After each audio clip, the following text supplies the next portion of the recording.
हरिः ओम् श्रीगुरुभ्यो नमः। हरिः ఓం. భగవద్గీత సత్సంగ సభ్యులందరికీ హృదయపూర్వక నమస్కారములు. ఇప్పుడు కర్మ సన్యాస యోగంలో 19వ శ్లోకాన్ని మనం ఇప్పుడు విచారణ చేసుకుందాం. ఇహైవ తైర్జితః సర్గో ఏషాం సామ్యే స్థితం మనః నిర్దోషం హి సమం బ్రహ్మ తస్మాద్ బ్రహ్మణి తే స్థితాః. చూడండి, క్రితం శ్లోకంలో సమదర్శనం రావటానికి ఎలా ఉండాలి, సమస్థితి కలిగితే తప్పితే మనసుకి స్వాంతన దొరకదు అనే విషయాన్ని చెప్పి ఈ శ్లోకంలో సమదర్శన వైభవం చెప్తున్నాడు, బ్రహ్మదర్శన ఫలితం చెప్తున్నాడు. బ్రహ్మదర్శనం అంటే స్వరూప అవగాహన, బ్రాహ్మీ స్థితి, ఈ రెండిటి గురించి ఇక్కడ గొప్పగా చెప్తున్నాడు. ఏషాం అని మొదలుపెట్టాడు. ఎవరి యొక్క మనస్సు అయితే సమభావంతో స్థిరంగా ఉంటుందో వాళ్ళ చేతనే ఈ లోకంలో ఈ లోకంలోనే జన్మము జితః,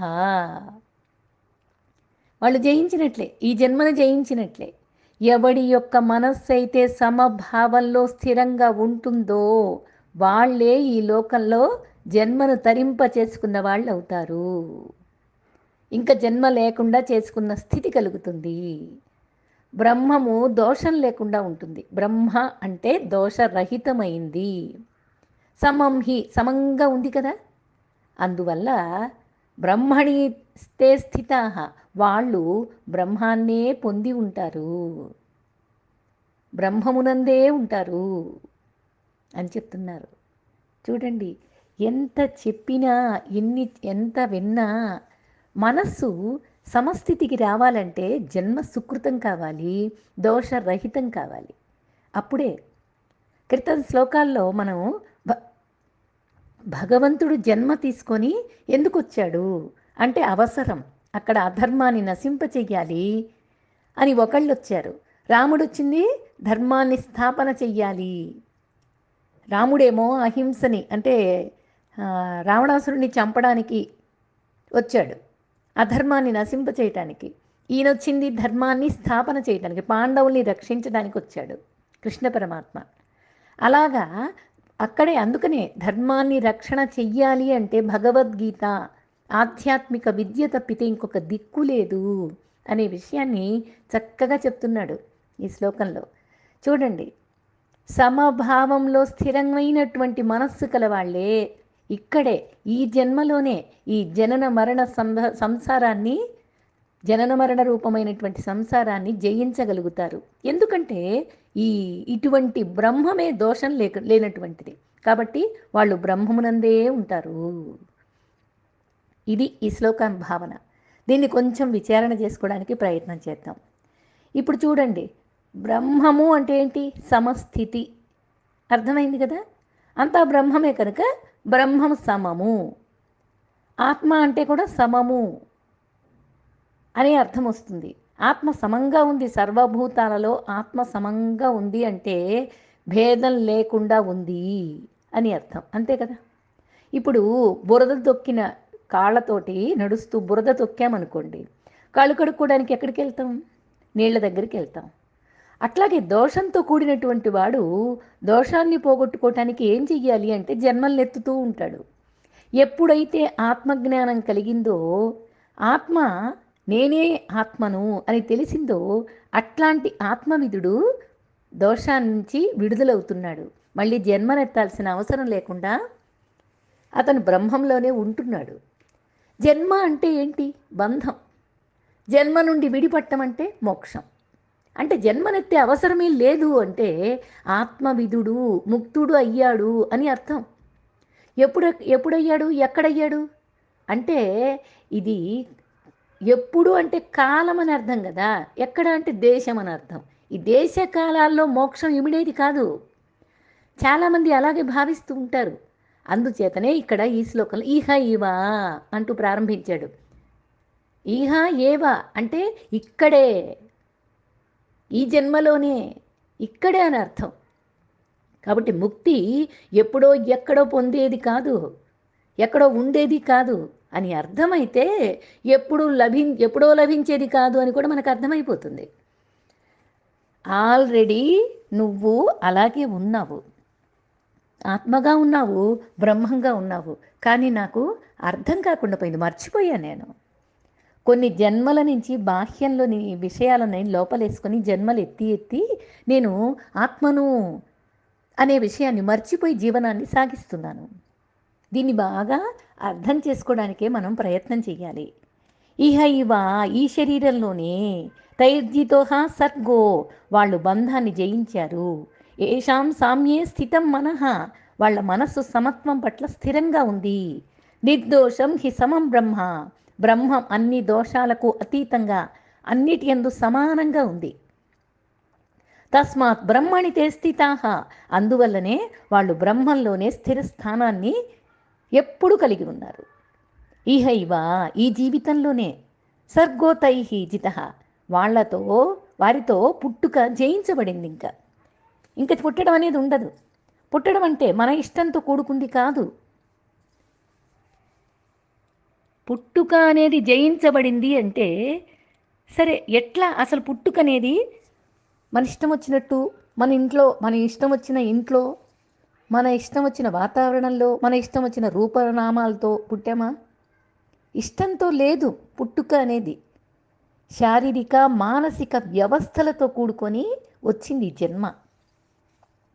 అందులో మన అంగీకారం అన్న ప్రశ్నే లేకుండా ఉంది. స్వతంత్రంగా పుట్టడం వేరు, మనకి ఈ విషయంలో స్వతంత్రం అన్నది ఏమీ లేకుండా పుట్టేశాం. స్వతంత్రంగా పుట్టడం అంటే ఏంటి? కృష్ణుడు జన్మ తీసుకోవటం స్వతంత్రంగా పుట్టటం, రాముడు జన్మ తీసుకోవటం ధర్మాన్ని స్థాపన చేయటానికే, రాక్షస సంహారం చేయటానికే అక్కడ జన్మ తీసుకున్నాను. ఆ విషయాన్ని కూడా ఆయన తెలియకుండా దైవంగా రాకుండా మానవుడిగా వచ్చి కష్టాలన్నీ పడి ధర్మమైన జీవనం గడిపాడు. కృష్ణుడు భగవంతుడిగానే వచ్చాడు, మాయలన్నీ చూపించాడు, ధర్మస్థాపన చేశాడు, భగవద్గీత బోధ చేశాడు. ఎవరు ఎప్పుడు ఎందుకు ఎలా వస్తారో తెలీదు. కానీ మనం మాత్రం ఏ స్వతంత్రం లేకుండా, మన అంగీకారం లేకుండా జన్మించేశాం. కేవలం ఒక జీవిగా పుట్టాం. ఇప్పుడు ఖైదీకి గనక బయటికి రావడానికి ఏ విధమైన స్వేచ్ఛ లేకుండా ఉంటుంది కదా. చెరసాలలో బంధించిన విధంగా మన జన్మ కూడా మన అంగీకారం లేకుండా మనకు ప్రాప్తించింది. ఈ రకంగా జన్మించడం అంటే నిజంగా మన మనసుకు ఒక సవాల్ లాంటిది. ఇది బ్రహ్మము అనుభూతి వల్లనే ఈ జన్మ పరిసమాప్తి చేసుకోవడంగా జరుగుతుంది. కానీ ఇంకొక విధమైన మార్గం లేదు అని ఘంటాబద్ధంగా చెప్తుంది ఈ శ్లోకంలో. ముఖ్యమైన అర్థం ఇదే ఈ శ్లోకంలో చెప్పడం. నువ్వు జన్మను స్వతంత్రంగా తీసుకుంటే అది అద్భుతమే, కృష్ణుడిలాగా. కానీ ఆ విధంగా కాకుండా చెరసాలలో బలాత్కారంగా తీసుకెళ్ళి పెడితే ఎంత బాధగా ఉంటుందో, తప్పు చేయకుండా తీసుకెళ్ళి బలవంతంగా నిందలు వేసి అవమానాలతోటి మన చేతుల్లో లేకుండా తీసుకెళ్ళిపోయి చెరసాలలో ఎలాగైతే బంధించి ఉంచుతారో అట్లా బాధతో కూడుకొని ఉంటుంది ఇట్లాంటి జన్మ.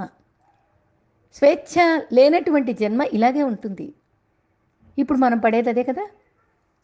కష్టాలు, బాధలు, రోగాలు, అవమానాలు, రుణాలు, ఎన్ని సమస్యలు, ఏమేమో బాధలు పడుతూ ఉన్నది కదా ఈ శరీరం వచ్చిన దగ్గర నుంచి. ఎందుకని అంటే స్వాంతన లేదు, స్వేచ్ఛ లేదు, మోక్షం లేదు, మన ఇష్టం వచ్చిన జన్మ కాదు. అర్థమవుతుంది కదా. అంటే మంచి ఉద్దేశం కోసం చెరసాలకు వెళ్ళడం ఏమీ బాధగా ఉండదు. కృష్ణుడు చెరసాలలో పుట్టాడు, ఏమైనా బాధ అనిపించిందా? శుభ్రంగా అందరూ సహకరించారు, ప్రకృతి కూడా సహకరించింది ఆయన మళ్ళీ నందయశోదుల దగ్గరికి వెళ్ళటానికి. కాబట్టి ఆయన స్వేచ్ఛగా జన్మ తీసుకున్నాడు. ఇప్పుడు గాంధీజీ చెరసాలకు వెళ్ళారు అంటే ఏంటి? వేల మంది బానిసలుగా ఉన్న రాజకీయ ఖైదీల్ని విడిపించటానికి, అందులో స్వేచ్ఛ కలిగించడానికి వెళ్ళాడు ఆయన. మనం ఇక్కడ ఈ జన్మలో ఎలా ఉన్నాం? అందులో స్వేచ్ఛ ఉంది, కానీ ఇందులో మరి ఈ జన్మలో ఎలా ఉంది? దీన్ని నుంచి ఏ విధంగా స్వేచ్ఛగా బయటపడాలి అన్నదానికి వేదాంతమే మానవుని స్థితిని తెలియజేస్తుంది. ఈ జననము మరణము జీవితంగా అంటే జీవులుగా ఉన్నంత వరకు ఈ పెనుగులాట్లో ఒకరోజు చివరికి గమ్యస్థానం యొక్కటం ఒక అనుభూతి కలిగి తీరాలి. ఈ జీవితం జననం మరణం మధ్యలో అంతా కూడా దుఃఖాలమయం. ఇటువంటి జీవితం ఉన్నంత వరకు ఒక పెనుగులాట, ఒక బంధంతో కూడి, ఒక బాధలతో కూడినటువంటి, బరువుతో కూడినటువంటి జీవితం గడుస్తుంది. కానీ ఆ చివరి గమ్యస్థానం యొక్క అనుభూతి కలుగుతుంది ఈ వెనుగులాట్లో. ఈ జీవితంలోనే నువ్వు దాన్ని చేరుకోగలుగుతావు. ఏషాం సామ్యే స్థితం మనః, ఎవరి మనస్సు సమత్వాన్ని పొందుతుందో, ఈ సమత్వం పట్ల నిర్దిష్టమై ఉంటుందో వాళ్ళు సమత్వంతో చూస్తారు. వాళ్ళు బ్రహ్మంలోనే స్థిర నివాసాన్ని పొంది బ్రహ్మములోనే జీవిస్తారు. దానికి సహకరించేది నీవు సమత్వ స్థితి అంటే ఆధ్యాత్మిక స్థితిలో ఉన్న స్థితే. ఆ జీవనం గడిపితే తప్పితే ఆ సమస్థితిని పొందలేవు. వేదాంతంలో బ్రహ్మం అనే పదం చాలా ఉత్తమమైందిగా చెప్తారు. ఇంకంతకంటే గొప్ప పదం లేదు, దానికి సాటైన మరొక పదం కూడా లేదు. ఏ పదమైనా అనంత సత్యాన్ని తెలియజేయలేదు, కానీ మనం ఒక పదం తప్పక వాడాలి కాబట్టి దానికోసమని 2 పదాలుగా వాడారు, బ్రహ్మం అని ఆత్మ అని, అంతే. ఏ పదంతో పోలిక లేదు, ఏదో తెలియజేయాలి కాబట్టి ఈ 2 పదాలు వాడారు. విశ్వ వ్యవస్థను గుర్తించి దాని ఏకత్వాన్ని బ్రహ్మంలో నిలపడానికి ప్రయత్నం చేశారు మహర్షులు. మానవుని వరకు పరిశీలించి ఆత్మని కనుగొన్నారు. ఆత్మే నిత్య చైతన్యం అని కనుక్కొని చివరికి ఈ ఆత్మ ఆ బ్రహ్మం 2 ఒక్కటే అని వాళ్ళు అనుభవించి మనకి తెలియచేసినటువంటి గ్రంథాలు చెప్తున్నాయి. అనుభవించి చెప్పారు, ఏదో పుస్తకాలు చదివి మనలాగా చెప్పట్లేదు, ఏదో నేర్చుకుని చెప్పట్లేదు, అనుభవించి చెప్పారు. వేదం అలాగే చెప్పింది. వేదం చెప్పిన దాన్ని అందరూ అనుభవించారు. అందుకే వాళ్ళు మహర్షులయ్యారు. అది శుద్ధ చైతన్యమే, ఇది శుద్ధ చైతన్యమే. అంటే వేదము అనుభవించి చెప్పింది, బ్రహ్మము చైతన్యము, ఈ రెండు ద్వంద్వాలుగా ఉండడానికి వీల్లేదు. అందువల్ల ఉపనిషత్తుల్లో ఋషుల ద్వారా ఈ పరిపూర్ణమైనటువంటి సత్యం ఖచ్చితమైన నిర్ణయానికి తీసుకొచ్చి పెట్టారు. చైతన్యం 2గా ఉందని చెప్పడానికి ఏ విధమైన సాక్ష్యాధారాలు లేవు. అంటే ఆత్మ చైతన్యం, బ్రహ్మ శుద్ధ చైతన్యం అందరిలోనూ ఒక్కటే. ఈ పర్యావరణ శాస్త్రజ్ఞులు ఉంటారండి, ఈ విషయం పట్ల ఎక్కువ ఆసక్తిని చూపిస్తున్నారు. గొప్ప గొప్ప తత్వవేత్తలు ఆధ్యాత్మికం అన్న పదాన్ని ఎక్కువగా వాడుతున్నారు, చెబుతున్నారు. పూర్వం ఋషులు వెళ్ళినటువంటి మార్గానికే ఈ శాస్త్రజ్ఞులు కూడా ప్రయాణం చేయటానికి ప్రయత్నం చేస్తున్నారు. వాళ్ళ అంతిమ నిర్ణయానికే వాళ్ళు చేరుకుంటారు. సత్యం, జ్ఞానం, అనంతం బ్రహ్మ అని తైత్తిరీయ ఉపనిషత్తులు మనకి చెప్పారు. బ్రహ్మము, సత్యము, యథార్థము, జ్ఞానము, చైతన్యము, అనంతము. ఈ అనంతమైందిగా అంటే 2 లేనిది. అనంతము అంటే ఏంటి? అంతం లేనిది. మొదలుంటే అంతం ఉంటుంది, మొదలే లేదు, అంతం ఎక్కడుంటుంది? ఉన్నది మొత్తం ఒక్కటే అని చెప్పడం. అందుకే వాటికి ఈ పదాలు యథార్థం, సత్యం, జ్ఞానం, అనంతం ఇలాంటి పదాలు వాడారు. నిజానికి జ్ఞానం లేదనుకోండి, జ్ఞానం లేకపోతే అంత ద్వంద్వంగా కనపడుతుంది. జ్ఞానం కలిగిన తర్వాత ఇంకా ద్వంద్వం అనేది అంతా ఏకత్వమే కనిపిస్తుంటే ద్వంద్వం అనేది ఎక్కడుంది? అలాంటి స్థితికి రావాలి. అదే బ్రహ్మస్థితి, బ్రాహ్మీ స్థితి. ఈ అనుభూతికి వచ్చిన తర్వాత తాను కేవలం జీవరాశిలో ఒక జీవిగా ఉండడు. బ్రహ్మజ్ఞానం అంటే అది. అన్ని జీవరాశుల్లో ఒక జీవిగా ఉండడు, అన్నింటినీ తానలో ఉన్నట్లుగా చూడగలుగుతాడు. వేదాంత భాషలో చక్కని పదం ఏంటి అంటే బ్రహ్మజ్ఞానం. బ్రహ్మజ్ఞాని, బ్రహ్మాన్ని తెలుసుకున్నటువంటి వాడు, బ్రహ్మములోనే ఉండేటటువంటి వాడు. ముండకోపనిషత్తు చెప్తుందండి, ఒక మంత్రం చెప్తుంది. పురస్తాత్ బ్రహ్మ పశ్చాత్ బ్రహ్మ దక్షిణచ్చ ఉత్తరేణ అధశ్చోర్ధం చ ప్రసృతం బ్రహ్మై వేదం విశ్వమిదం వరిష్టం. ఎంత అద్భుతంగా ఉంటుందోనండి. 15వ అధ్యాయంలో మనకి చెప్తాడు. ఇట్లాంటి శ్లోకం వస్తుంది మనకి. ముందు వెనుక దక్షిణంలో ఉత్తరంలో పైన కింద అంత బ్రహ్మమయం. బ్రహ్మమే వేదం, అదే విశ్వమంతా ఆవరించి ఉంది. బ్రహ్మానికి మరణం లేదు, మార్పు లేదు, ఎల్లవేళలా పవిత్రమై ఎప్పుడు నిండుగా ఉంది అని ఈ శ్లోకానికి అర్థం చెప్తారు, ఈ మంత్రానికి. ఉపనిషత్తు మొత్తం మంత్రాల మయం. సత్యాన్ని తెలుసుకున్న తర్వాత ఇక వ్యత్యాసం ఏమీ లేదు అని గ్రహిస్తుంది ఆ స్థిరమైన మనస్సు. ఈ శరీరము, ఇంద్రియాలు, మనస్సు, వీటి వరకు, ఈ పరిధి వరకు అంత వ్యత్యాసంగానే అందరగోళంగా ఏమేమో విడివిడిగా ద్వంద్వాలుగా కనిపిస్తుంది. వాటి నుంచి అన్ని దోషాలు కలిగేది. అంతే కదా, మన అనుభవంలో అదే కదా తెలుసు. అన్ని దోషాలు, దౌర్జన్యాలు, దోపిడీలు, కుల మత విభేదాలు అన్నీ ఈ శరీర ఇంద్రియ మనస్సులతోనే పరిభ్రమిస్తూ ఉంటాయి. అవి వాటి నుంచే ఉద్భవిస్తూ ఉంటాయి. నిజంగా లోతుగా చూస్తే అన్నిటి వెనుక ఒకే చైతన్యం అంతటిని పెనవేస్తుంది అని మనకు అర్థమవుతుంది. ఇప్పుడు దాకా విన్న విషయంలో ఉన్నది ఒక్కటే అని మనకు ఎంత అర్థమవుతుందండి. కానీ మన మనస్సు నిలవట్లేదు. మనస్సు అంటేనే అంత నిలవదు. నువ్వు నిర్ణయం నీ బుద్ధిలో జరగాలి. అప్పుడు ప్రతి క్షణం గుర్తు చేస్తుంది.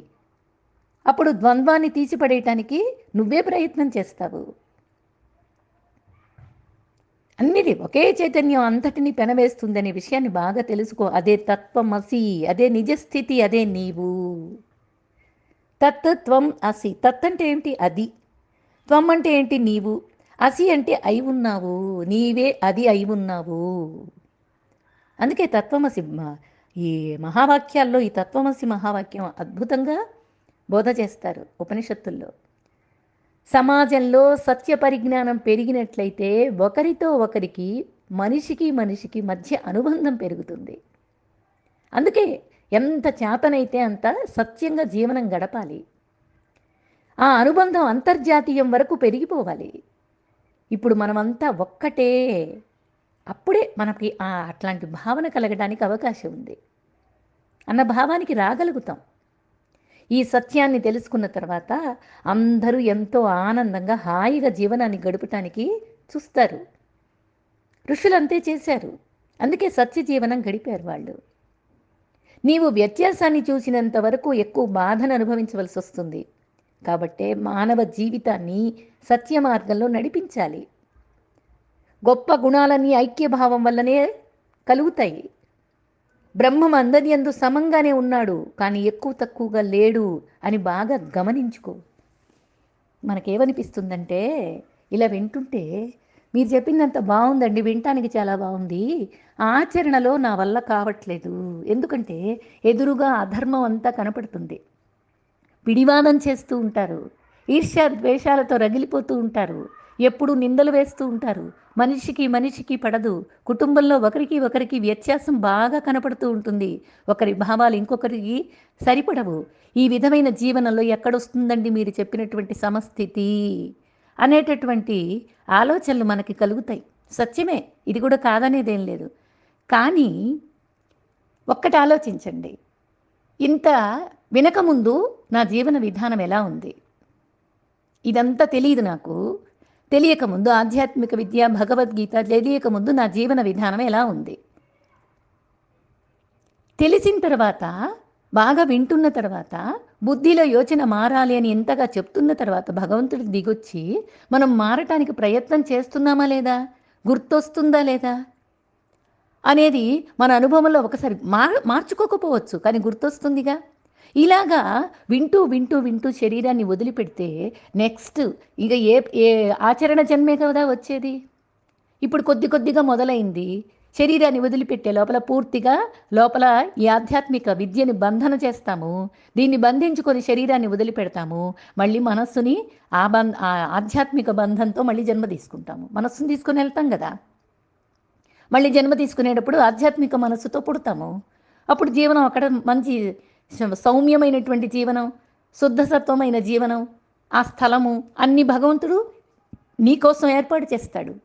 నీ కర్మే కదా నేను నడిపించేది. నీ కర్మే కదా దైవం. నీ కర్మే కదా ఆగిపోయింది మళ్ళీ జన్మ తీసుకునేది. కాబట్టి ఏమేమి ఎట్లా వస్తుంది అనే దిగులుకు వెళ్ళకూడదు. మనస్సు ఉత్తేజానికి వెళ్ళాలి. ఆచరణ చేస్తుంటే మనస్సులో ఆ ఉత్తేజం రావాలి, శుద్ధ సత్వం రావాలి. ఇలా రావడానికి మనం శతవిధాల పురుషార్థం అనేది చేస్తూ పోదాం. ఆ భగవంతుడి అనుగ్రహానికి పాత్రులమవుదాం. సమస్థితిని పొందడానికి ప్రయత్నం చేద్దాం. హరి ఓం. శ్రీ గురుభ్యో నమః. హరి ఓం.